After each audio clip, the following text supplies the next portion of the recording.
तो खूब मेहनत करो सभी।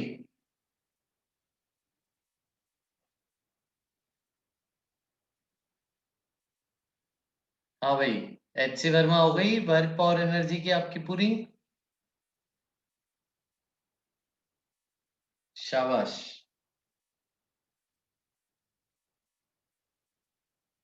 मॉड्यूल हो गया पूरा।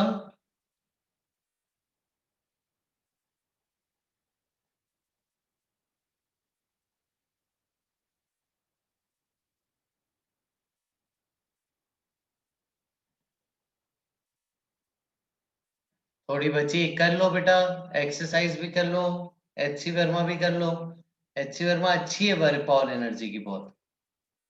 ठीक है, आप बोलो तो अपन, मैं आपको HC वर्मा का एक वीडियो सॉल्यूशन भी बना के दे सकता हूँ अगर आपको ऐसी जरूरत लग रही तो। है ना? ठीक। ठीक। आप मेरे को वो बता देना बच्चों, क्वेश्चन नंबर जो आपको चाहते हो।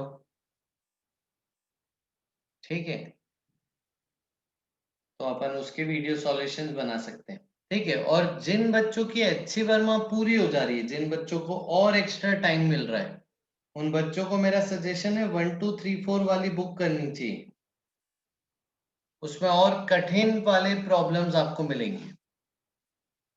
और अगर आप में से कोई बच्चे चाहते हैं कि हमें और कठिन एडवांस पैटर्न के कुछ पेपर्स चाहिए, तो आप मेरे को व्हाट्सअप कर सकते हो, मैं आपको वो पेपर्स भी भेज दूंगा। ठीक है, ये मैंने पहले बताई थी ना केवला, ये 1 2 3 4 बुक एक बताई थी मैंने। ठीक है, जैसे एरोडोव एक बुक आती है ना, ये रशियन ऑथर की है, तो 1 2 3 4 में थोड़ा ऑब्जेक्टिव पैटर्न पे ज्यादा है। ठीक है, मैंने आपको वो भी दिए थे इनका, डिस्ट्रीब्यूटर का नंबर, आप उससे भी सॉल्व कर सकते हो, उनसे कॉल करके मंगवा सकते हो। ठीक है बच्चों, चलें आगे। परफेक्ट। आइए दोस्तों, हम कहाँ थे? कंजर्वेशन ऑफ मोमेंटम पे एक बार फटाफट पूरी क्लास रिवाइज कर लें। आइए, सेंटर ऑफ मास और मोमेंटम पे थे हम। ठीक है, आइए, तो हमने सीखा था, हमने momentum, momentum P equal to mv, फिर मोमेंटम के फॉर्मूले, मोमेंटम वेक्टर क्वांटिटी होती है। ठीक है, आ जाओ। फिर हमने कुछ परसेंटेज एरर वाले सवाल वर्क पावर एनर्जी में किए थे। फिर सेकेंड लॉ पे आए थे हम, F इक्वल टू dp/dt। फिर हमने मोमेंटम का मतलब समझा था कि मोमेंटम से आप इम्पैक्ट ऑफ मोशन क्या है, अमाउंट ऑफ मोशन क्या है, वो स्टडी कर सकते हो। फिर हमने वो सेकेंड लॉ को इंटीग्रेट किया था, dt को उधर ले जाके, तो हमारे पास इम्पल्स मोमेंटम थ्योरम, इस थ्योरम को क्या बोलते हैं बच्चों? Impulse momentum theorem. Impulse equal to change in momentum equal to integration of F D T. ठीक है, हाँ पीयूष व्हाट्सअप कर देना बेटा। ठीक है, तो slope of P versus T, net external force आ गया। दिव्यांश इधर उधर करो बेटा, तो दिख जाऊंगा मैं।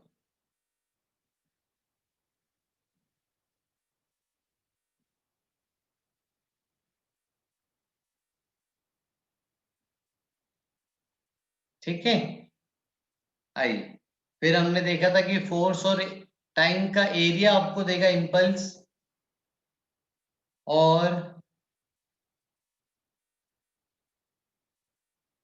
क्या बेटा वैभव क्या कहना चाह रहे हो? समझा नहीं मैं। फिर नेक्स्ट हमने देखा एक सिस्टम के लिए अगर नेट,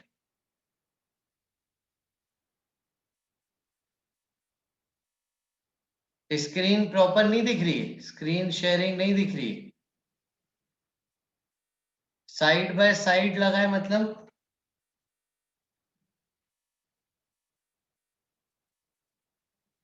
साइड बाय साइड लगाए मतलब, क्या?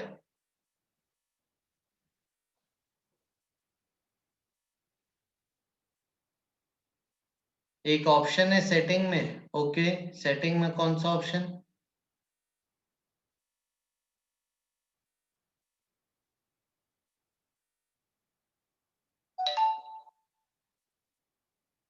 साइड बाय साइड मोड, एक मिनट रुक जाओ।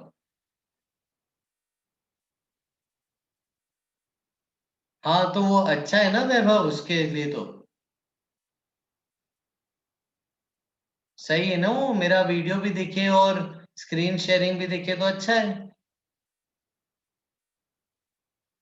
नहीं बेटा, दिव्यांश बोल रहा है आपकी स्क्रीन बड़ी नहीं दिख रही है बेटा, जिस पे डबल क्लिक करोगे आप वो आपको बड़ी चीज दिखेगी। ठीक है, अगर आप मेरे वीडियो पे डबल क्लिक करोगे तो वीडियो बड़ा हो जाएगा। ठीक है, और अगर आप इस पे डबल क्लिक करोगे तो ये बड़ा हो जाएगा। तो क्या करना चाहते हो आप? अच्छा ठीक है, समझ गया, मैं एक काम करता हूँ, मैं समझ गया। ठीक है ठीक है। हाँ, अब देखो,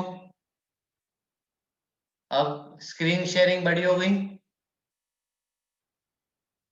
डन, क्लियर सब, perfect. Thank you so much, बहुत बढ़िया बच्चों। कुछ ऐसा है, टेढ़ा कर देता हूँ, बिल्कुल टेढ़ा कर देता हूँ। हाँ अब ठीक है, टेढ़ा कर दिया मैंने।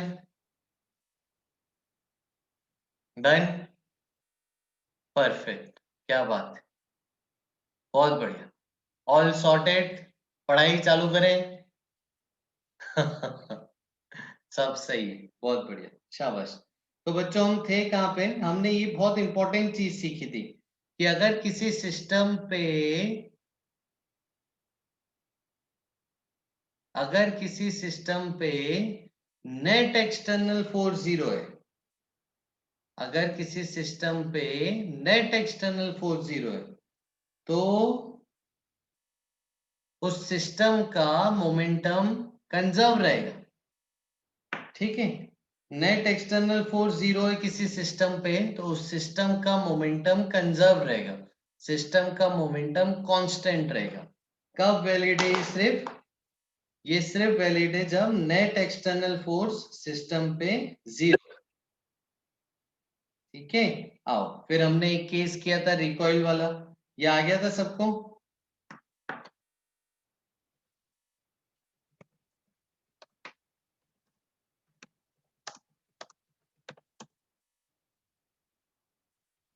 चले आगे,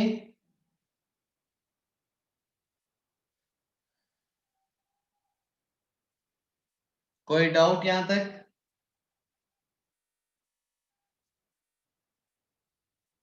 हाँ बोलो रूपांशु, क्या कह रहे हो, मैं समझा नहीं। आओ आगे चल रहे हैं। ठीक है, अब देखो हम कंजर्वेशन ऑफ मोमेंटम के एप्लीकेशन पढ़ रहे हैं बेटा। ठीक है, हम कंजर्वेशन ऑफ मोमेंटम के एप्लीकेशंस पढ़ रहे हैं, कंजर्वेशन ऑफ मोमेंटम के एप्लीकेशंस पढ़ रहे हैं। आइए, काफी इंटरेस्टिंग होने वाली जर्नी है, अब ध्यान दीजिएगा सभी। ठीक है, चलो मैं आपसे कुछ सवाल पूछ रहा हूं। मान लो एक कैपिटल एम मास है। ठीक है, अभी दिवाली आई थी, सबने कुछ कुछ पटाखे जलाए होंगे।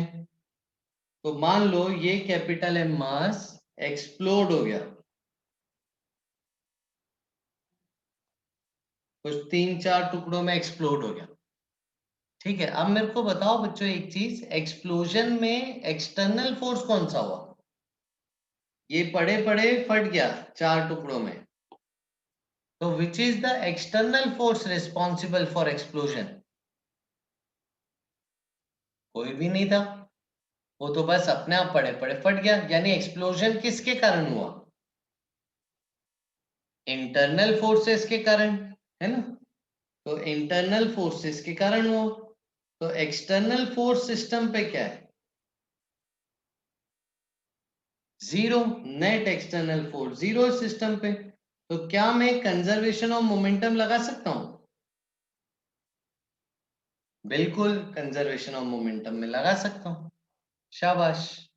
ठीक है, तो ये एक केस हो गया, अब इस पे करेंगे।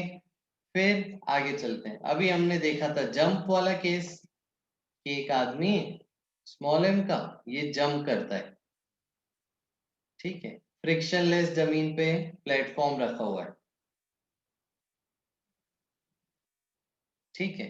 तो बताओ अगर आदमी जंप करेगा, ठीक है, तो प्लेटफॉर्म किधर जाता था? पीछे। क्यों जाता है प्लेटफॉर्म पीछे? आदमी जंप करेगा तो प्लेटफॉर्म पीछे क्यों जाएगा? एक्शन रिएक्शन, बिल्कुल सही बात है कि आदमी पे अगर आगे फोर्स लगा तो एक्शन रिएक्शन से प्लेटफॉर्म पे पीछे लगेगा। बेसिकली आदमी प्लेटफॉर्म को पीछे मारता है तो आदमी पे एक्शन रिएक्शन से आगे फोर्स लगता है, थर्ड लॉ से। बिल्कुल सही है। अब बताओ इस सिस्टम पे नेट एक्सटर्नल फोर्स क्या है? 0। तो क्या मैं कंजर्वेशन ऑफ मोमेंटम कर सकता हूं?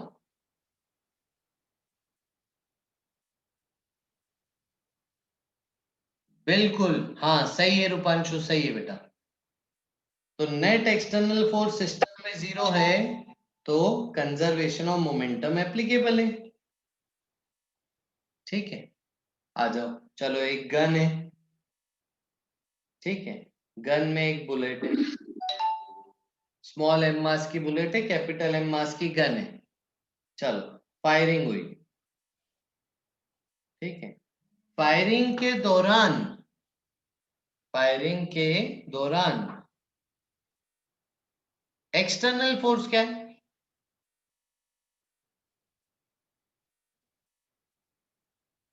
हाँ वो ट्रिगर वाला निग्लेक्ट कर दो कि उंगली से ट्रिगर दबाया, वो निग्लेक्ट कर लीजिए।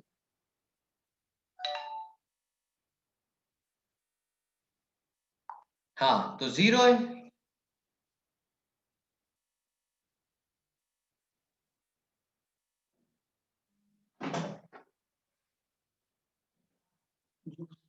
है ना?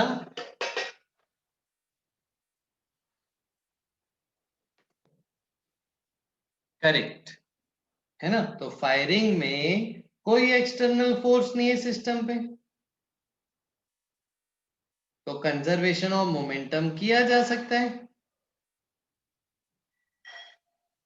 है ना? आ जाओ।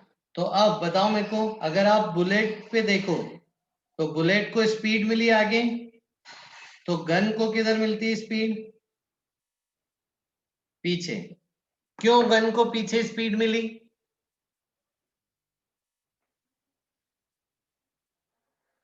थर्ड लॉ, एक्शन रिएक्शन से, बिल्कुल सही बात है। तो गन की जो पीछे की तरफ स्पीड हुई, इसी को तो आप रिकॉइल स्पीड बोलते हो, करेक्ट? इसी को तो आप रिकॉइल स्पीड बोलते हो। शाबाश। आ जाओ अब न्यूमेरिकल सॉल्व करना स्टार्ट करें, चलें? चलो परफेक्ट। तो पहला न्यूमेरिकल हमने किया था, वो आ गया था सबको कि एसआर के जंप करता है 10 मीटर पर सेकेंड से। तो बताओ प्लेटफॉर्म कितनी स्पीड से जाएगा? बिल्कुल प्रथम, एकदम सही बात है बेटा। बिल्कुल ओम। रिपीट कर दूं वो सवाल? पर फिर से करना है वो सवाल? किया हुआ तो था, इजी सवाल है ना बहुत। आ जाओ। अच्छा बच्चों, मैंने यहाँ पे एक चीज बताई थी,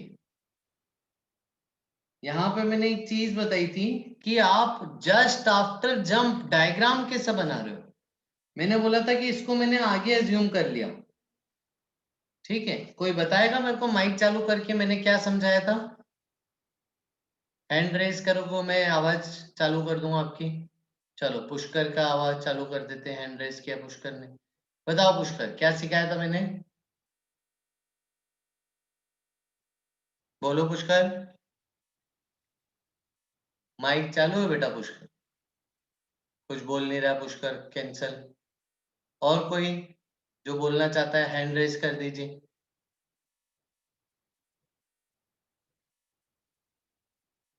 केवलाया, ओके केवलाया। हाँ बेटा केवलाया बोलो। सर अगर अपन वेलोसिटी आगे लेंगे तो इक्वेशन सॉल्व करने के बाद वो अपने आप नेगेटिव में आ जाएगी। बिल्कुल सही, बिल्कुल सही, बहुत बढ़िया। बाइक बंद कर लीजिए, thank you. Okay Pushkar, mike नहीं चल रहा है, कोई बात नहीं। देखो बेटा, मैंने क्या सिखाया था आपको, आप हमेशा इसको आगे की तरफ मानिए वेलोसिटी। आप हमेशा आगे की तरफ वेलोसिटी मानिए। उससे फायदा क्या होता है कि लिखना आसान होता है और आंसर अपने आप फिर नेगेटिव आ जाता है। ठीक है, कोई डाउट इसमें किसी को? चलो आगे।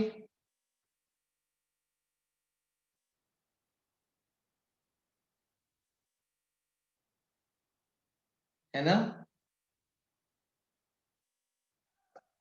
एक मिनट,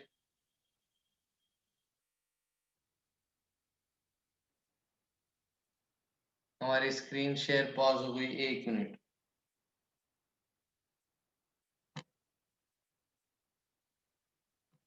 हाँ, जल्दी से रिवाइज कर लो वो सवाल। एक मिनट में वापस चालू कर रहे हैं।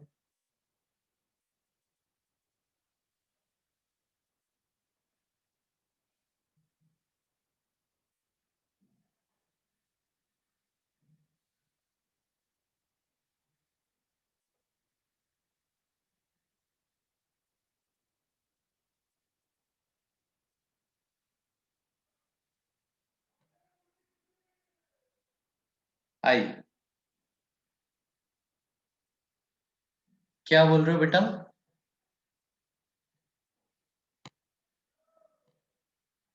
रूपांशु, गन स्टैंड मतलब? गन का स्टैंड हो, हाँ गन का स्टैंड होगा बेटा, तो एक्सटर्नल फोर्स आ जाएगा ना। हाँ, गन पे अगर स्टैंड लगा हुआ है तो एक्सटर्नल फोर्स आ गया, गन को बांध के रखा है तो एक्सटर्नल फोर्स आ गया, करेक्ट। तब थोड़ी होगा कंजर्वेशन ऑफ मोमेंटम। अब आ गई अर्नव, आओ। चलो, अब अगला सवाल, जल्दी से सवाल कर रहे हैं, ठीक है। देखिए, पहला सवाल, ठीक है, सेम द,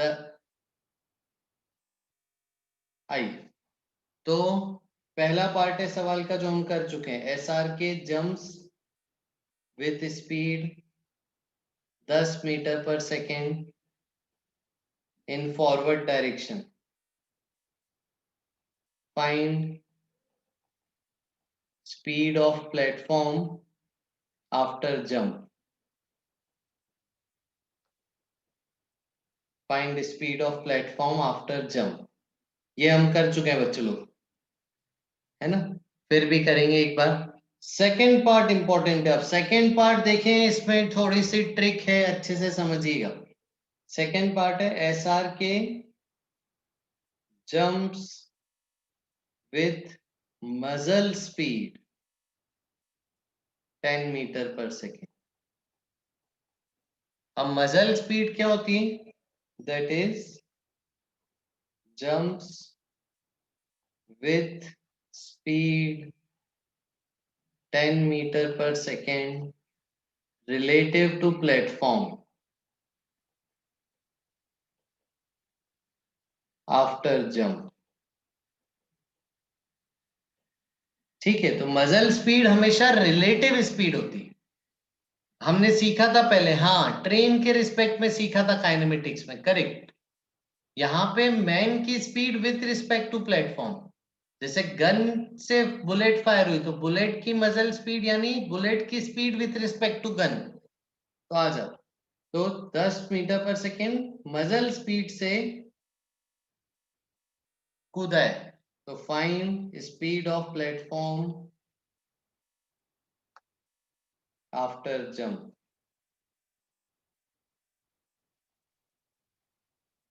करिए, दोनों पार्ट का आंसर बताओ बच्चों, मासेस इनके दिए, ट्राई करो।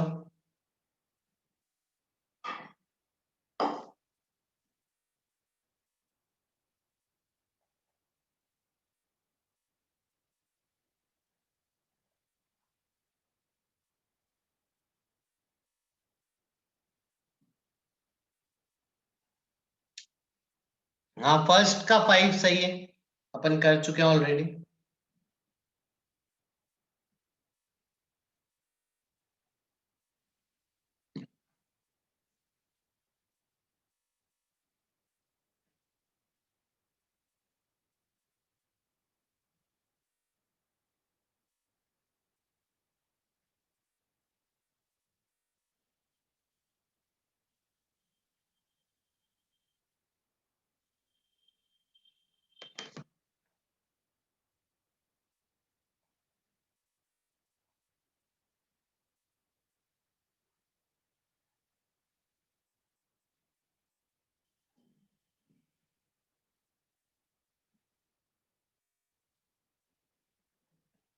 नहीं आयुष, सेकंड पार्ट का आंसर गलत है।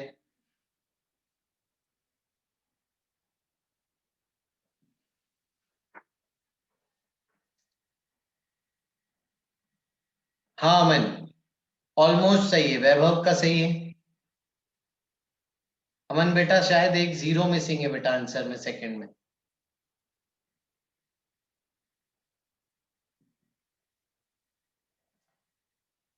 आयुष केलवाल का सही है।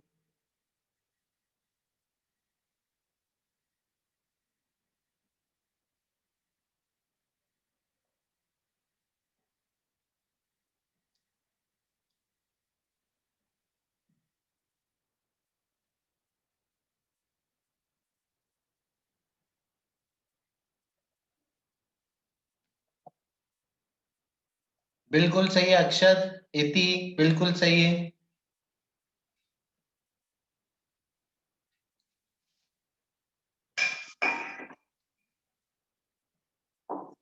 तनेश पाटीदार का भी सही है।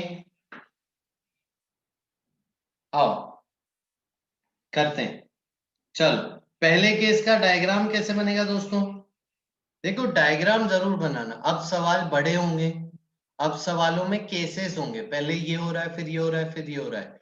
डायग्राम बनाना बहुत जरूरी है। फर्स्ट पार्ट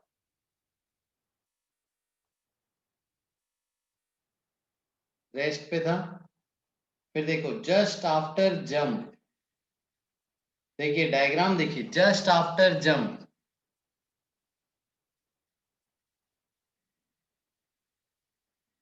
ये भाई साहब आगे गए 10 मीटर पर सेकेंड स्पीड से। अब प्लेटफॉर्म की स्पीड किधर मान लेता हूं, आगे ही मान लेता हूं, v। तो कंजर्वेशन ऑफ मोमेंटम करते हैं। इनिशियल मोमेंटम सिस्टम का 0 था, फाइनल मोमेंटम ये हो गया, सॉल्व करके v आ गया -5 मीटर पर सेकेंड आई कैप। यानी हमने प्लेटफॉर्म को आगे माना था, लेकिन हकीकत में प्लेटफॉर्म पीछे जा रहा है 5 मीटर पर सेकेंड स्पीड से। डन, ये हमने करा हुआ है, इसको आगे बढ़ाएं, नेक्स्ट पार्ट पे चलें। कोई डाउट यहां तक?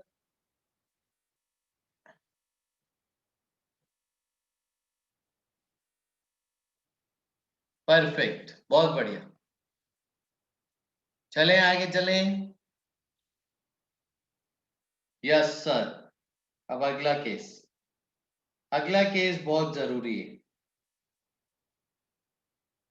सेकेंड पार्ट, इनिशियली रेस्ट पे थे,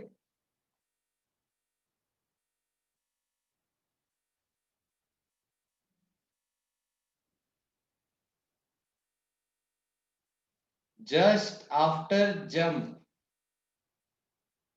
डायग्राम कैसे बनाया जाए? क्या 50 kg की 10 मीटर पर सेकेंड स्पीड अभी? नहीं, 10 मीटर पर सेकेंड नहीं है स्पीड, रिलेटिव में 10 है, मजल स्पीड 10 है, विथ रिस्पेक्ट टू प्लेटफॉर्म 10 है। तो ग्राउंड के रिस्पेक्ट में थोड़ी एक्चुअल स्पीड 10 है उसकी, तो 10 नहीं है उसकी स्पीड। आओ, अगर मैं प्लेटफॉर्म की स्पीड मान लू v, तो प्लेटफॉर्म से और ज्यादा है, प्लेटफॉर्म के रिस्पेक्ट में स्पीड है 10, तो प्लेटफॉर्म से और 10 स्पीड से आगे जा रहा है, तो फिर मैन की स्पीड कितनी मानी जाएगी? अगर प्लेटफॉर्म को v मान लिया जाए तो मैन की स्पीड कितनी हो जाएगी? 10 + v। शाबाश, ये देखो 10 + v, ये समझना था।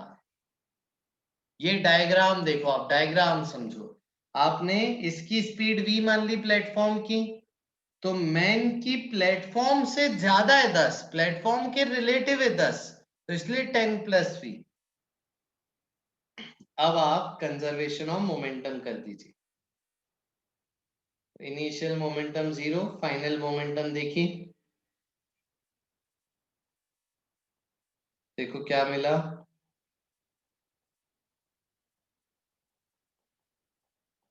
ठीक है, तो RHS में 150v और 500 को उधर भेज दीजिए, तो आपको v क्या मिल रहा है देखिए, -50/15 यानी -10/3 मीटर/सेकेंड। माइनस मतलब नेगेटिव एक्स एक्सिस में जा रहा है प्लेटफॉर्म। समझे बच्चों ये सवाल?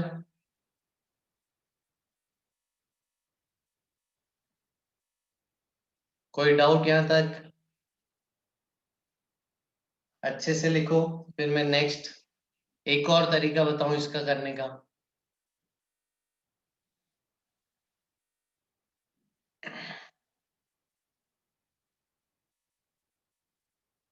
ठीक है, अब देखो, सेकंड पार्ट को आप ऐसे भी मान सकते थे कि बिफोर कोलिजन तो रेस्ट पे, आफ्टर जंप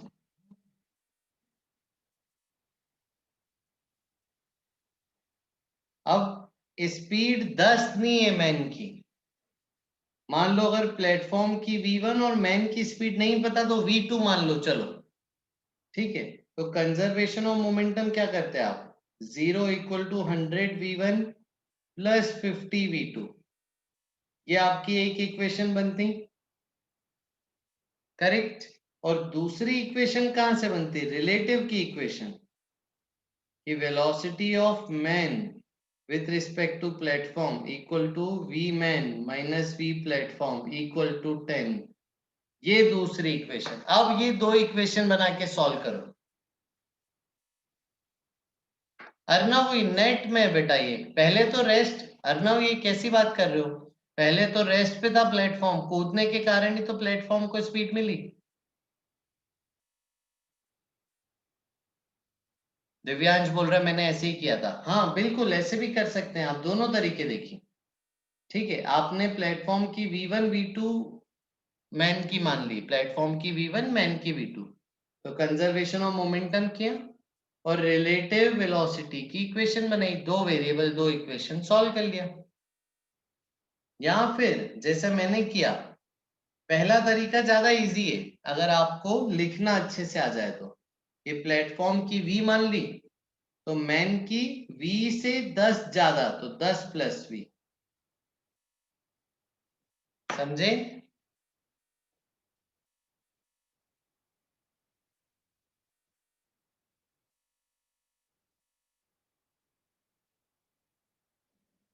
हाँ उत्कर्ष, थैंक यू बेटा।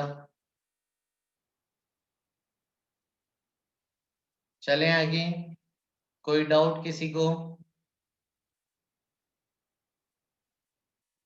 चलो क्लियर। अब इसी में थोड़ी सी एक बात मैं और करता हूं आपके साथ, ठीक है? चलो, पहले ये रेस्ट पे थे, ठीक है। सेकंड केस में आफ्टर जंप, सेकंड केस की बात कर लेते हैं। क्वेश्चन का सेकंड केस, 100 kg 10/3 मीटर/सेकंड से, और फिर 50 kg कितनी स्पीड से? 10 - 10/3 मीटर/सेकंड से जा रहा है। देखो सही लिखा है कि मैंने आफ्टर जंप डायग्राम सही बनाया? मैंने अज्यूम कर लिया था कि v आगे, v आया नेगेटिव, तो इसीलिए ये हालत हो गई, है ना? तो 50 kg की एक्चुअल स्पीड कितनी हो गई फिर? 10 - 10/3 करेंगे तो 20/3 मीटर/सेकंड। तो 50 kg यानी मैन एक्चुअल में 20/3 मीटर/सेकंड से जा रहा है ग्राउंड के रिस्पेक्ट में। ठीक है, चलो अब मेरा आपसे सवाल है, एक्सटर्नल फोर्स तो कोई है ही नहीं, तो ये एनर्जी बढ़ी कैसे? एनर्जी आई कहां से? किस फोर्स ने वर्क डन किया होगा ताकि एनर्जी आ गई? काइनेटिक एनर्जी कहां से? सही है पीयूष, सही है पार्थ, सही है फिर पर स्पर्श, पर वैभव का गलत है, अमन का सही है, अक्षत का गलत है।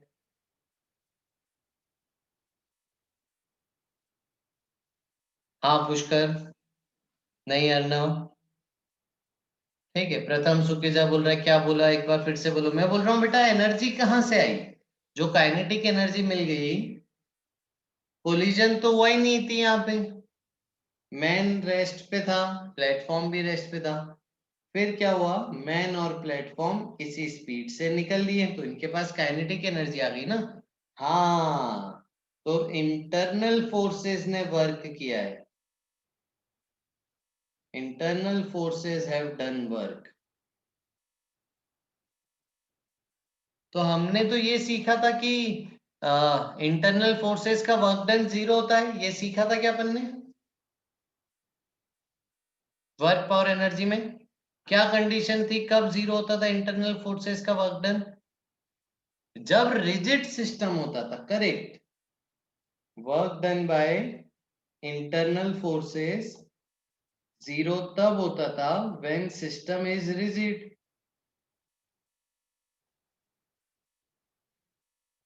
जब सिस्टम रिजिड है तभी लिखते थे work done by internal forces 0, लेकिन यहाँ सिस्टम रिजिड थोड़ी है, यहाँ तो पार्टिकल पहले प्लेटफॉर्म पे था, फिर बाद में पार्टिकल दूर हो गया, तो सिस्टम रिजिड थोड़ी है, सिस्टम तो टूट रहा है, अलग अलग हो रहा है। तो यहाँ पे इंटरनल फोर्सेस ने वर्क डन किया, ठीक है। और क्या आप ये बोल सकते हो कि मैन के मसल ने वर्क डन किया, क्योंकि धक्का सारा मैन ने लगाया, तो वर्क डन बाय मैन भी बोल सकते हैं आप। तो वर्क डन बाय मैन, या फिर अगर कोई आपसे work done by internal forces पूछे तो आप बोलोगे change in kinetic energy of system, यानी half m1v1 square plus half m2v2 square. ये है, होमवर्क दे दूंगा बिगनर बॉक्स में सवाल, तो वर्क डन बाय मैन पूछेगा आपसे, समझ गए? तो work done by internal forces यहाँ पे है ये, है ना, पूछते हैं आपसे work done by internal force या वर्क डन बाय मैन बताओ, तो आप टोटल सिस्टम की काइनेटिक एनर्जी निकालोगे, वही होगा वर्क डन बाय मैन। चलो आगे,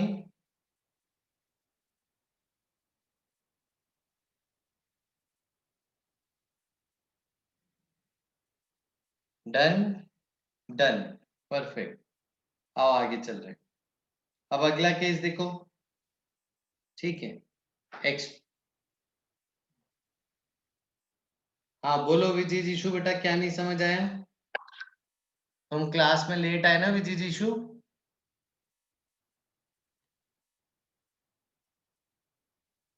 अब क्लास में लेट आओगे तो बेटा क्या नहीं समझ आया बताओ। चल आगे चल रहे हैं, नेटवर्क चला गया था, अच्छा ओके।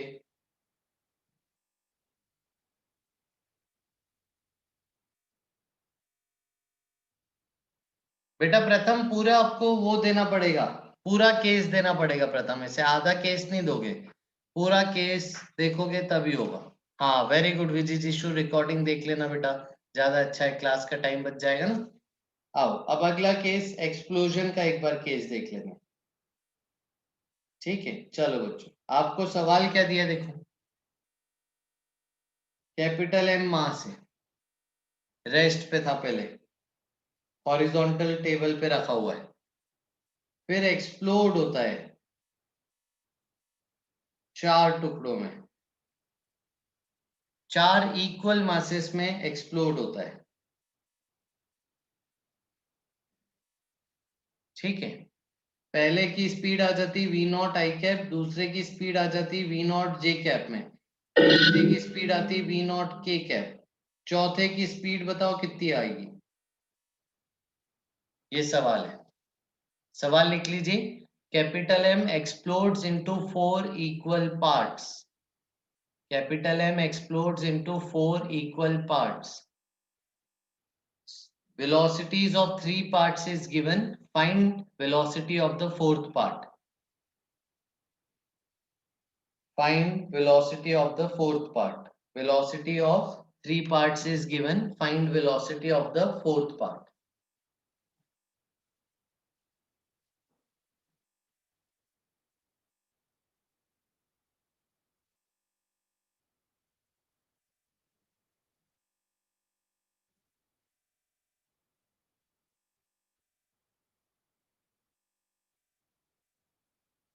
नहीं रूपांशु, तुमने आई cap j cap k cap का ध्यान ही नहीं रखा, गलत।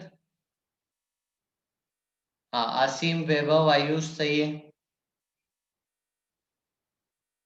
अर्णव सही है। कंजर्वेशन ऑफ मोमेंटम करिए, सिंपल। आइए, तो एक्सप्लोजन के दौरान नेट एक्सटर्नल फोर्स 0 है, तो हम कंजर्वेशन ऑफ मोमेंटम अप्लाई कर सकते हैं। ठीक है, इनिशियल मोमेंटम तो 0 था, अब वेक्टर है ना, वेक्टर है मतलब आपको क्या करना है, उनकी i cap j cap k cap में लिखना है मोमेंटम। पहले का मोमेंटम क्या हुआ, small m v naught i plus दूसरे का small m v naught j, तीसरे का small m v naught k cap, चौथे का small m into v four vector, v four का वेक्टर निकालना है।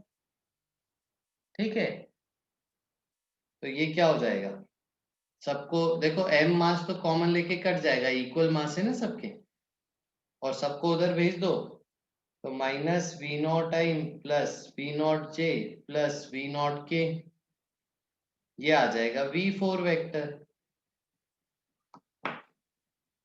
समझ गए, सिंपल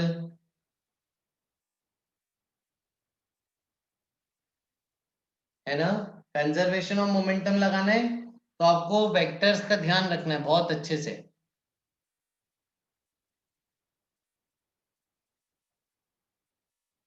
बहुत ही बढ़िया, शानदार।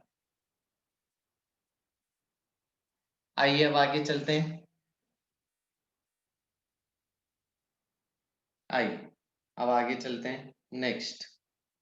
ठीक है, अब यहीं पे अगर मैं आपसे इसी में एनर्जी ऑफ एक्सप्लोजन पूछ रहा हूं,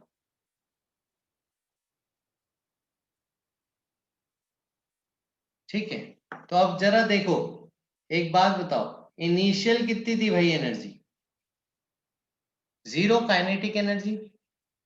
अब बाद में तो काइनेटिक एनर्जी आ गई, तो ये काइनेटिक एनर्जी कहां से आई, हाँ, work done by internal forces से, work done by internal forces से काइनेटिक एनर्जी आई, बिल्कुल सही बात। अगर आप एनर्जी के टर्म में बात करो तो आप बोलोगे कि इंटरनल एनर्जी जो थी उसकी इनहेरेंट एनर्जी, केमिकल एनर्जी में कुछ बोल दो, इंटरनल एनर्जी थी, वो आपकी काइनेटिक में कन्वर्ट हो गई। और वर्क डन के टर्म में बात करोगे तो इंटरनल फोर्सेस ने वर्क डन किया। एनर्जी ऑफ एक्सप्लोजन मतलब वही चेंज इन काइनेटिक एनर्जी। ठीक है, तो सबकी काइनेटिक एनर्जी जोड़ के बताओ तो मेरे को, स्मॉल एम के टर्म में ही आंसर बता दो, स्मॉल एम के टर्म में आंसर बता दो। हाँ उत्कर्ष, अगर साउंड निकलेगा तो साउंड भी एनर्जी होगी, चिंगारियां निकलती है तो लाइट में भी जाती है एनर्जी, गर्म हो जाता है तो टेम्परेचर भी हीट एनर्जी में भी जाएगा। तो अभी तो अपन सिर्फ काइनेटिक एनर्जी में जा रहा है बोल रहे हैं। अगर आपको लाइट एनर्जी साउंड एनर्जी भी दी जाए, हीट एनर्जी भी दी जाए, तो ऐड करना पड़ेगा एनर्जी ऑफ एक्सप्लोजन में। करिए जल्दी से, total kinetic energy of system बताइए।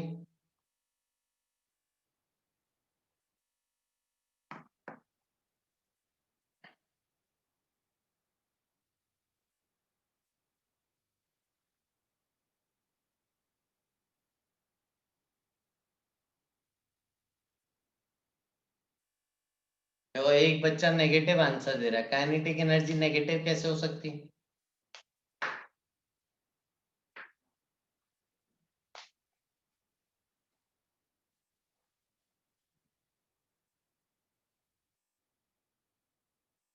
सही है आसिम।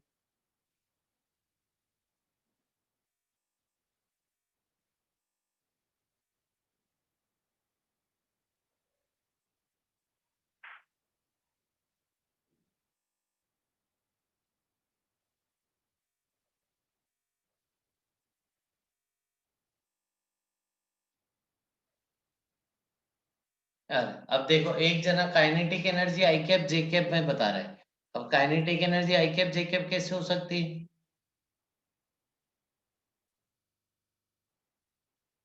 काइनेटिक एनर्जी में तो स्पीड लेते हैं, हाफ एम स्पीड का स्क्वायर।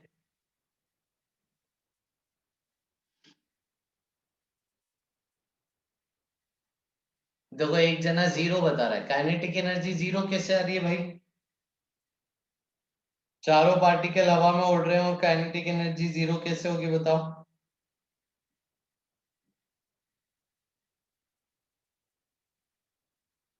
सही है स्पर्श, गर्भ सही है, अक्षत का सही है।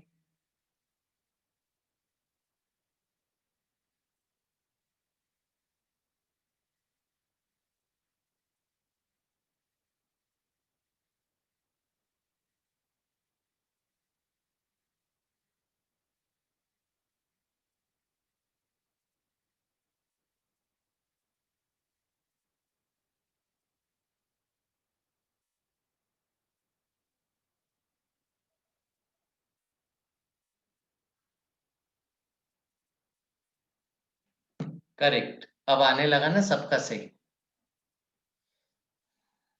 बहुत बढ़िया।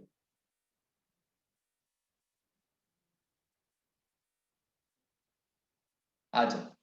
तो पहले की काइनेटिक एनर्जी क्या होगी? हाफ एम, पहले की स्पीड है वी नॉट का स्क्वायर, दूसरे की half m v naught square, तीसरे की भी same half m v naught square, है ना? अब चौथे की स्पीड बताओ जरा, स्पीड बताओ जरा, वेलोसिटी आपने निकाली, इसकी स्पीड बताओ। हाँ, √3 v0 √x² + y² + z², magnitude लेंगे। स्पीड होता है वेलोसिटी का मैग्नीट्यूड, यानी √3 v0 का स्क्वायर। तो यहाँ पे हमको देखो क्या मिलेगा, 1 2 3 और यहाँ पे 3 आएगा, तो 3 + 3 6, यानी आपको मिलेगा 6mv0²/2, यानी फाइनल आंसर है 3 m v0²। ये आंसर है काइनेटिक एनर्जी ऑफ एक्सप्लोजन। आया समझ में सभी को? डन, आगे बढ़ाएं।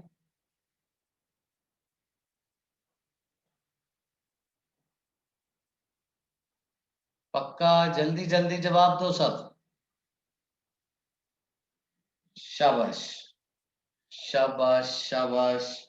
और अगर अगर आपको स्मॉल एम के टर्म में आंसर दे तो ये हो गया 3mv0²। अगर कैपिटल एम के टर्म में आंसर दे तो बताओ स्मॉल एम और कैपिटल एम के टर्म में क्या रिलेशन होगा? कैपिटल एम 4 भाग में टूटा, तो आप लिख सकते हो ना small M equal to capital m/4। Correct.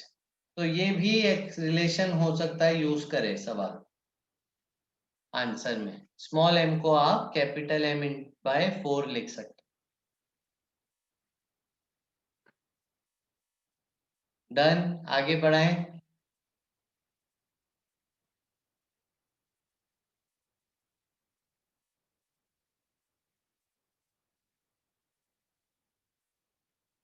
चलें आगे। शाबाश। अब देखो, अब आपसे एक बहुत ही इंटरेस्टिंग सवाल पूछ रहे हैं, ठीक है? मजा आएगा आपको सवाल अगले करने में, ठीक है? देखिए सवाल क्या है। एक वेज है, स्मॉल एम मास का एक वेज है, ठीक है? और मूवेबल है। अब मूवेबल है मतलब मूव होगा अभी। और यहाँ पे टॉप पे एक डब्बा रखा था, उसका मास भी स्मॉल एम था, सिंप्लिसिटी के लिए दोनों का मास सेम दे दिया। ऑल सरफेसेस आर स्मूथ बोला है, और जो ब्लॉक था वो इनिशियल हाइट h पे था, ब्लॉक था वो इनिशियल हाइट h पे था, सब कुछ स्मूथ है। तो बताओ क्या होगा, डब्बा क्या होगा? डब्बा नीचे गिरेगा, महसूस हो रहा है आपको? डब्बा नीचे गिरेगा, स्लाइड करेगा वेज पे। तो अब वेज मूवेबल है, वेज फिक्स्ड नहीं है, तो वेज का क्या होगा?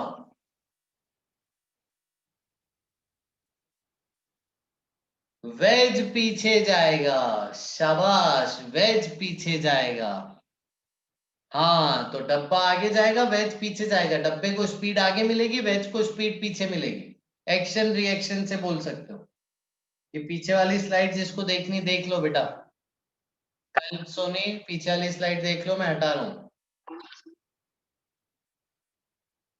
आओ, अब आगे चल रहा है। अब सवाल देखिए, आपको काफी मजा आएगा। देखिए सवाल है, find speed of both wedge and block when block reaches the ground।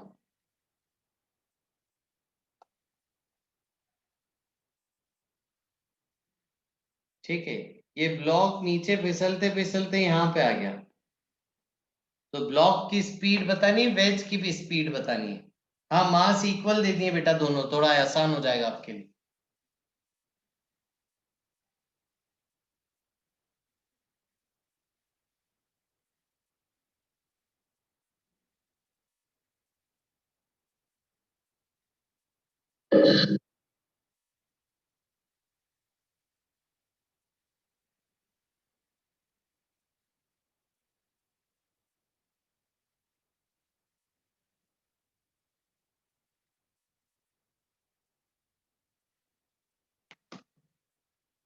नहीं, पुष्कर का गलत है, पार्थ का गलत है, आयुष का सही लग रहा है, पुष्कर का गलत है।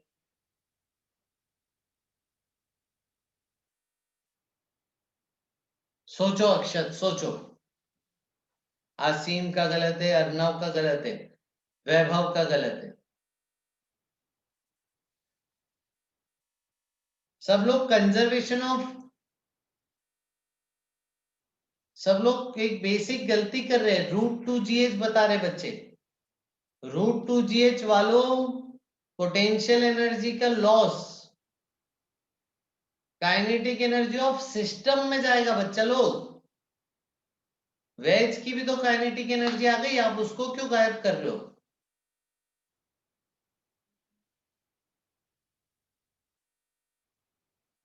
तो √2 GH वालों को ये समझना पड़ेगा कि काइनेटिक एनर्जी सिस्टम की लेते बेटा। हाँ, अब √2 GH वालों का सही आने लगा है आंसर।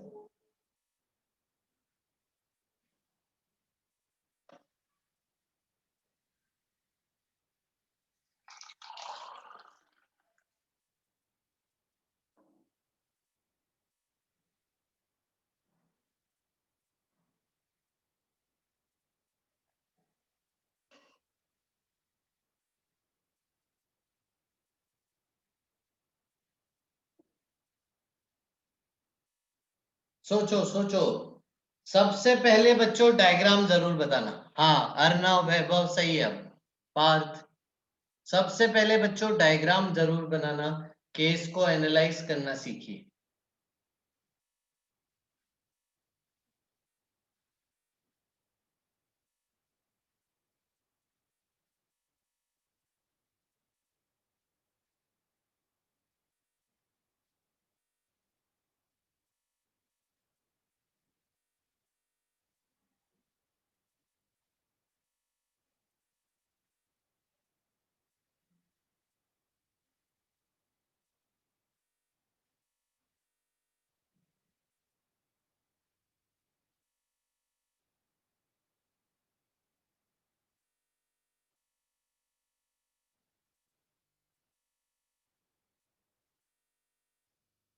नहीं अरिहंत, समर्थ, मिस्टेक है थोड़ी।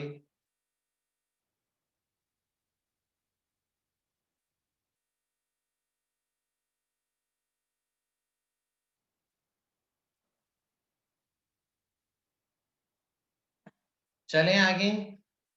चलो, अब मेरा आपसे एक सवाल है। चलो, जब ब्लॉक नीचे आ जाएगा तो डायग्राम कैसे होगा बच्चों?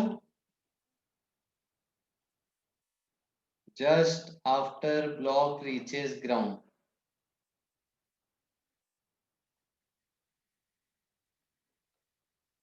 तो होगा क्या, वेज वाला जो है वो पीछे जाएगा किसी स्पीड से, स्मॉल n का जो ब्लॉक है वो किसी स्पीड से आगे जाने लगेगा। ठीक है, v1 v2 मान लो कि दोनों की स्पीड। डायग्राम सही बनाया मैंने। वेज की वेलोसिटी आगे भी मान सकते थे आप, कोई दिक्कत नहीं हो उसमें, वो अपने आप नेगेटिव आ जाए। ठीक है, तो मैंने अभी ऐसे माना है डायग्राम। चलो बच्चों, एक बात बताओ मेरे को, इस सिस्टम पे एक्सटर्नल फोर्स क्या है? सिस्टम कौन है, ब्लॉक और वेज? एक्सटर्नल फोर्स क्या है?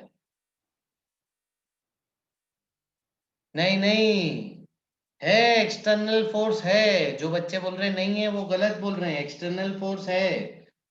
सोचो, इस पूरे सिस्टम पे y डायरेक्शन में ग्रेविटी का एक्सटर्नल फोर्स है और नॉर्मल बाय ग्राउंड है, normal reaction by ground.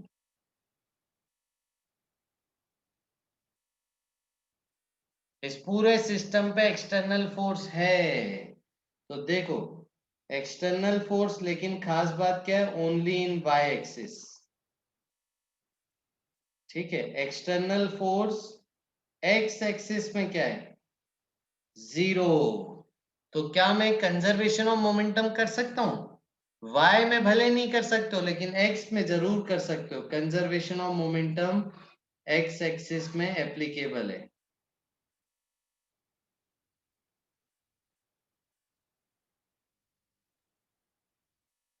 Conservation of momentum x axis में एप्लीकेबल है ना। बाकी तो इनके बीच का जो नॉर्मल रिएक्शन है वो तो इंटरनल फोर्स है, वो तो देखना ही नहीं। ठीक है, आ जाओ। तो ये लिख देना, स्टेटमेंट में रिपीट कर रहा हूं, आप लिखिएगा। As momentum is vector quantity, as momentum is vector quantity, as momentum is vector quantity, comma conservation of momentum, comma conservation of momentum can be applied axis wise। ठीक है, जिसका मतलब क्या है कि अगर नेट फोर्स एक्स एक्सिस में 0 है तो conservation of momentum x axis का होगा, और अगर नेट फोर्स वाई एक्सिस में भी 0 होता तो conservation of momentum Y axis का होता। और अगर हर ही डायरेक्शन में नेट फोर्स 0 है तो सारे ही मोमेंटम हर डायरेक्शन का कंजर्व है। समझ गए बच्चों? एक्स एक्सिस का फोर्स 0 तो एक्स एक्सिस में momentum conserve. Axis wise please repeat, okay repeat कर रहा हूं। As momentum is vector quantity, comma conservation of momentum can be applied axis wise if net force in x is 0 तो conservation of momentum in x, अगर net force in y 0 तो conservation of momentum in y। Axis wise मतलब x axis में अलग लगा सकते हो, Y axis में अलग लगा सकते हो। चलो बच्चों, अब बताओ मेरे को, v1 v2 दो वेरिएबल है, दो इक्वेशन, दो इक्वेशन कौन कौन सी, दो इक्वेशन कौन कौन सी, जल्दी बताओ जल्दी बताओ, दो इक्वेशन कौन कौन सी, दो वेरिएबल दो इक्वेशन। शाबाश, कंजर्वेशन ऑफ मोमेंटम। बच्चों अब आपके जीवन में कंजर्वेशन ऑफ मोमेंटम एक सदाबहार इक्वेशन होने वाली, और दूसरी इक्वेशन, शाबाश, कंजर्वेशन ऑफ मैकेनिकल एनर्जी या फिर work energy theorem. Correct, conservation of mechanical energy या फिर वर्क एनर्जी थ्योरम। आओ इक्वेशंस बनाते हैं फिर सॉल्व करते हैं। ठीक है, तो initial momentum equal to final momentum, initial momentum 0 है, फाइनल मोमेंटम देखो mv1 positive minus small mv2, तो इधर उधर ले जाओ तो आपको मिलेगा, मास कट जाएगा ना, तो v1 इक्वल टू v2 मिलेगा। ठीक है, चलें आगे। और कंजर्वेशन ऑफ एनर्जी क्या लिखोगे आप? पोटेंशियल एनर्जी इनिशियल थी mgh। ठीक है, इनिशियल पोटेंशियल एनर्जी थी mgh, फाइनली क्या होगा, वो पोटेंशियल एनर्जी खत्म हो गई उसकी और काइनेटिक एनर्जी में चलेगी, लेकिन काइनेटिक एनर्जी सिस्टम की लिखोगे ना, ये हो गया। अब वर्क एनर्जी थ्योरम लिखोगे तो भी यही आएगी इक्वेशन। अब आप क्या कीजिए, V2 की जगह V1 रख दीजिए,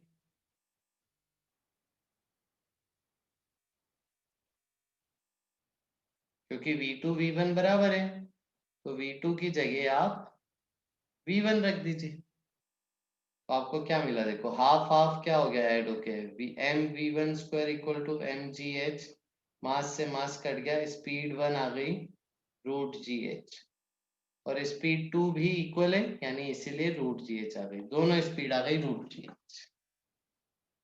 बताइए, समझ आया? कंजर्वेशन ऑफ मोमेंटम और कंजर्वेशन ऑफ एनर्जी, ये लिख दीजिएगा। सवाल क्या है, कंजर्वेशन ऑफ मोमेंटम और conservation of energy. Work energy theorem से भी यही इक्वेशन बनेगी, mgh equal to half mv1 square plus half mv2 square.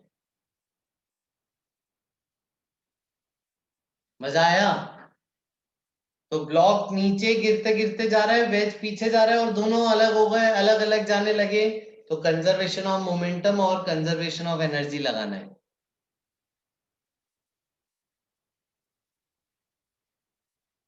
ठीक है, और बच्चे भूल जाते हैं बार बार कि काइनेटिक एनर्जी सिस्टम की लिखनी है। ठीक है, सिस्टम है बच्चों, सिस्टम, तो दोनों की काइनेटिक एनर्जी लिखनी है। बच्चे एक ही की लिखते हैं, नहीं, सिस्टम के लिए करते हैं वर्क एनर्जी थ्योरम या फिर कंजर्वेशन ऑफ मैकेनिकल एनर्जी। समझे पीयूष?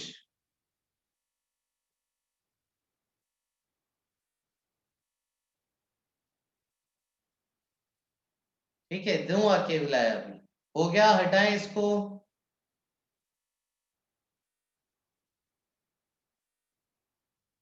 शाबाश। आइए, अब देखो सवाल क्या है। सवाल है आप लोगों के लिए होमवर्क है, रिपीट द अबव प्रॉब्लम। अगर मास अलग अलग दे रहा हूं मैं तो, इफ, है ना, थोड़ा सा आपका एक्सप्रेशन ज्यादा बड़ा आएगा।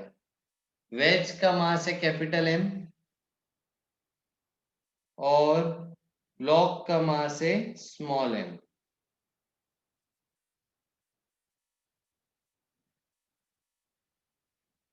ठीक है, h हाइट से रिलीज किया है, तो अब मासेस अलग है ना, तो आपका सिंप्लीफाई नहीं होगा, आंसर बड़ा आएगा। हाँ रूपांशु, उसको देखते बेटा। तो रिपीट करना है अबव प्रॉब्लम, कैपिटल M और स्मॉल m का देख के।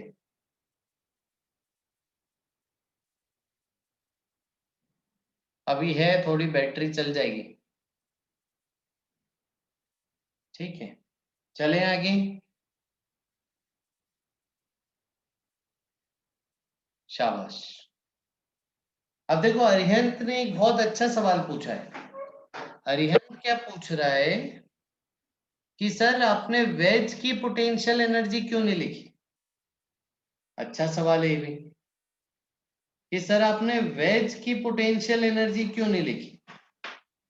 तो देखो, चलो मान लो वेज की भी कुछ पोटेंशियल एनर्जी होती, तो अरिहंत वेज की पोटेंशियल एनर्जी क्या लिखूं,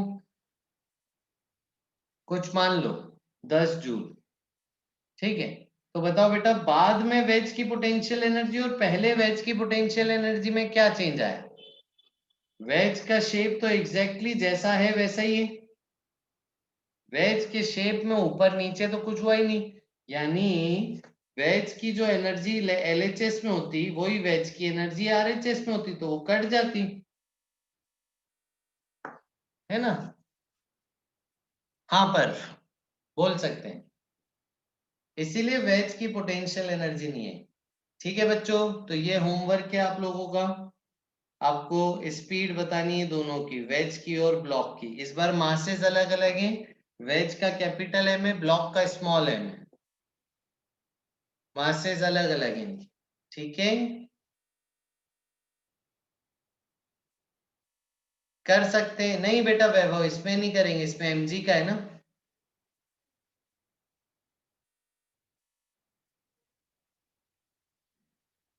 ठीक है, चलो अच्छा एक और बच्चा पूछ रहा है, एक चीज पूछ रहा है, वो भी डिस्कस कर लेते हैं, ठीक है। ये सवाल 9th में भी किया था, अरे वाह वेरी गुड। चलो एक बच्चा पूछ रहा है सर यहाँ पे ये जो नॉर्मल रिएक्शन है, इस नॉर्मल रिएक्शन का वर्क डन बताओ क्या होगा। इस नॉर्मल रिएक्शन का वर्क डन, हाँ वर्क डन बाय नॉर्मल 0 होगा, क्योंकि वो नॉर्मल ना इंटरनल फोर्स है, परपेंडिकुलर टू द मोशन होगा, तो वो 0 आ जाएगा, ठीक है। विथ रिस्पेक्ट टू वेज देखोगे, जब आप विथ रिस्पेक्ट टू वेज, तो आपको ब्लॉक पे हमेशा परपेंडिकुलर दिखेगा नॉर्मल, तो वो हो जाएगा। आओ आगे चल रहे हैं, अब नेक्स्ट एप्लीकेशन चालू कर रहे हैं बच्चों, कोलिजन, ठीक है, वन डायमेंशनल कोलिजन या फिर head on collision. Next heading डालो बच्चों, हेड ऑन कोलिजन, ठीक है। नेक्स्ट हेडिंग डालो 1D कोलिजन या फिर हेड ऑन कोलिजन। सिंपल सा है, एक ब्लॉक है मान लो 2 किलोग्राम का, 10 मीटर पर सेकेंड से आ रहा था, ठीक है। आगे एक और ब्लॉक है, ठीक है, 10 केजी का ब्लॉक है, ठीक है, रेस्ट पे था पहले, ठीक है, रेस्ट पे था पहले। फिर आपको गिवन है आफ्टर कोलिजन, ठीक है, आफ्टर कोलिजन आपको गिवन है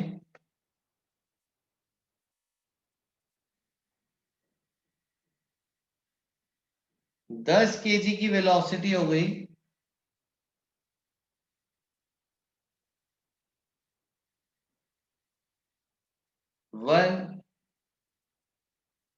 1.8 मीटर पर सेकेंड, 1.8 मीटर पर सेकेंड। तो find velocity of 2 KG after collision. करिए, 2 10 केजी के रेस्ट पे था, 2 केजी आया, उसको टक्कर मारी, टक्कर मारने के बाद क्या हुआ, 10 केजी को स्पीड मिल गई 1.8, तो बताओ 2 केजी की कितनी बची रह गई।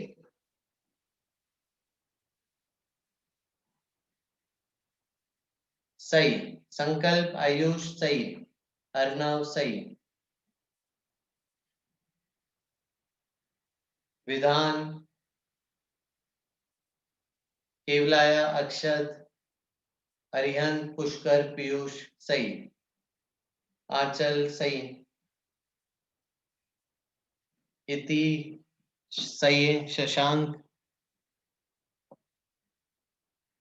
अरे 9 कहां से ले आए तुम लोग, असीम स्पर्श सही है, निर्भय गर्व। आओ बच्चों, मेरे को एक बात बताओ, कोलिजन के दौरान एक्सटर्नल फोर्सेस क्या है, एक डब्बा रेस्ट पे था, दूसरा डब्बा आके टकराया, तो एक्सटर्नल फोर्स क्या है सिस्टम पे, वेरी गुड, कोई एक्सटर्नल फोर्स नहीं है सिस्टम पे, तो मैं कंजर्वेशन ऑफ मोमेंटम कर सकता हूं सिस्टम का।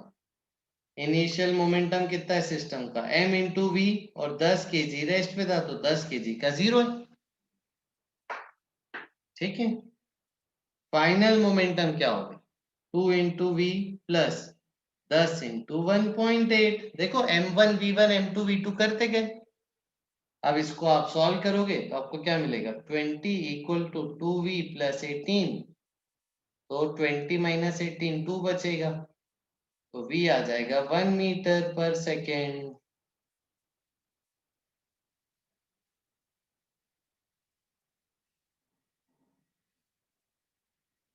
ये जो 9 लाए इन्होंने इनिशियल मोमेंटम 0 ले लिया था भाई, इनिशियल मोमेंटम 0 थोड़ी है, अब तो इनिशियली ब्लॉक चल रहा था ना, सिचुएशन देखा करो ना अब,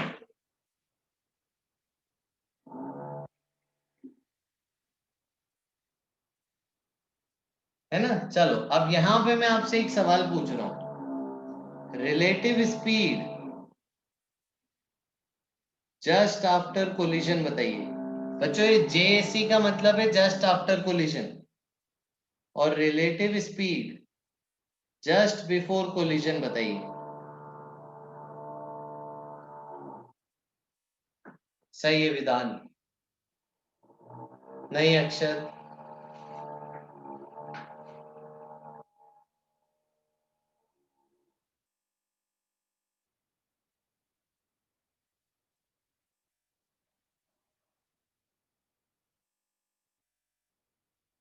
दोनों का आंसर एक साथ दीजिए। सही है आसीम, आयुष, संकल्प।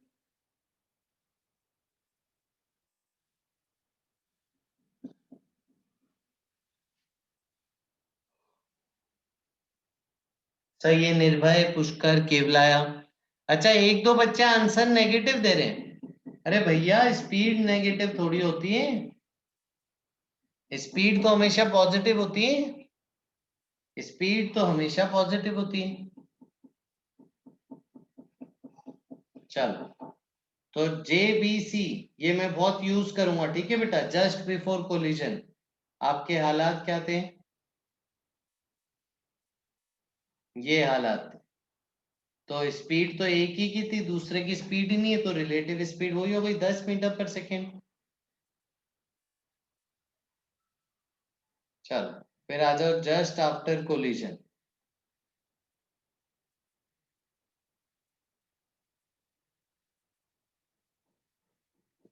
ठीक है, अब जस्ट आफ्टर कोलिजन 2 kg पे 1 मीटर पर सेकेंड हो गई, 1 kg की 1.8 मीटर पर सेकेंड हो गई।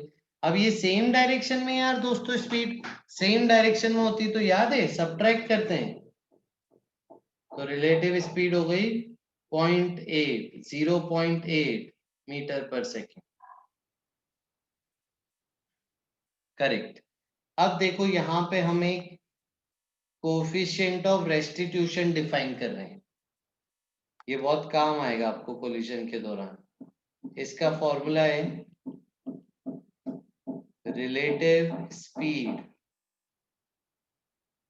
just after collision upon relative speed just before collision। ये इसका फॉर्मूला है ना। इसको नाम क्या दिया है? Coefficient of restitution.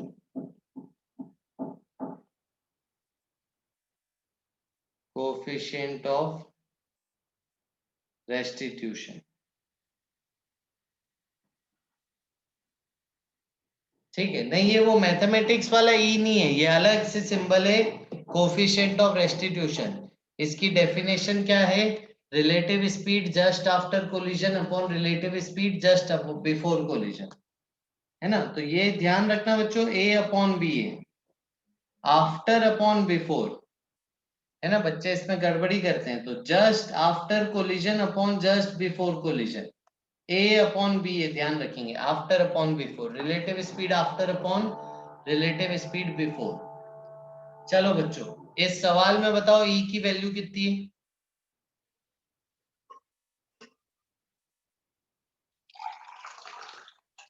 इस सवाल में E की वैल्यू कितनी है? शाबाश,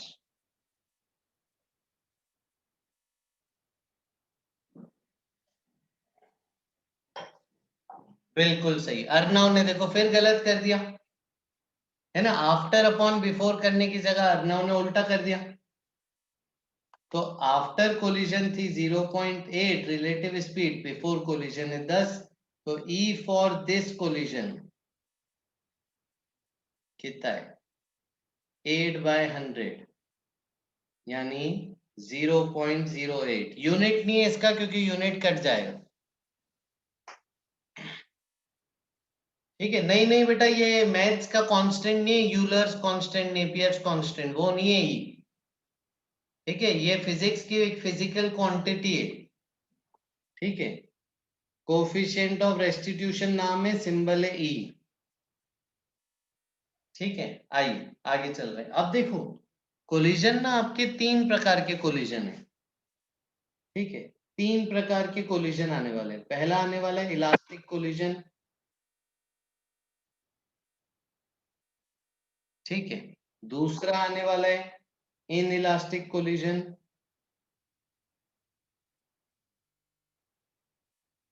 ठीक है। तीसरा आने वाला है परफेक्टली इन इलास्टिक कोलिजन। ठीक है, अगली क्लास में इन तीनों को हम डिटेल में स्टडी करेंगे। ठीक है, इलास्टिक कोलिजन के लिए ध्यान रखेंगे E1 होता है। इन इलास्टिक कोलिजन के लिए ध्यान रखेंगे E 0 से बड़ा होता है, 1 से छोटा होता है, डेसिमल में होता है, फ्रैक्शन में होता है। और परफेक्टली इन इलास्टिक कोलिजन के लिए ई 0 होता है। हाँ अक्षत, करेक्ट।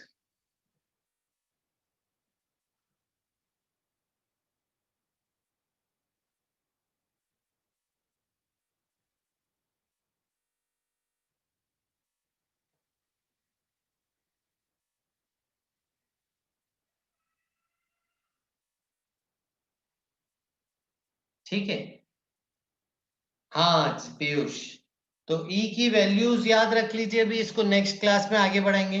इलास्टिक कोलिजन के लिए ध्यान रखेंगे ई होता है 1, कोफिशिएंट ऑफ रेस्टिट्यूशन। ठीक है, इन इलास्टिक कोलिजन में ई 1 और 0 के बीच में होता है, परफेक्टली इन इलास्टिक में ई 0 होता है। और ई की परिभाषा क्या है?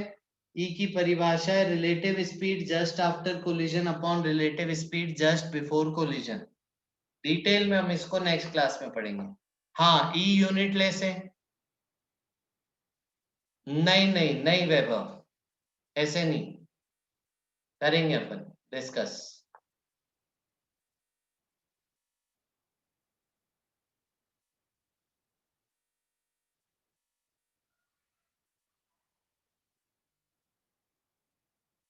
क्या लिखा है पर, मेरे को समझ में नहीं आया। खाना मतलब? फुल फॉर्म लिखो बेटा। ठीक है चलो अभी के लिए इतना ही बच्चों। हाँ ई को अगली क्लास में करेंगे ना विधान, अभी टेंशन क्यों ले रहे हो, अभी तो टाइम ही खत्म हो गया ना अपना, तो डिटेल में बात नहीं कर पाए। तो ई को हम नेक्स्ट करेंगे। बिल्कुल पीयूष, सही बोल रहे हो। हाँ हाँ। हाँ रुचिता।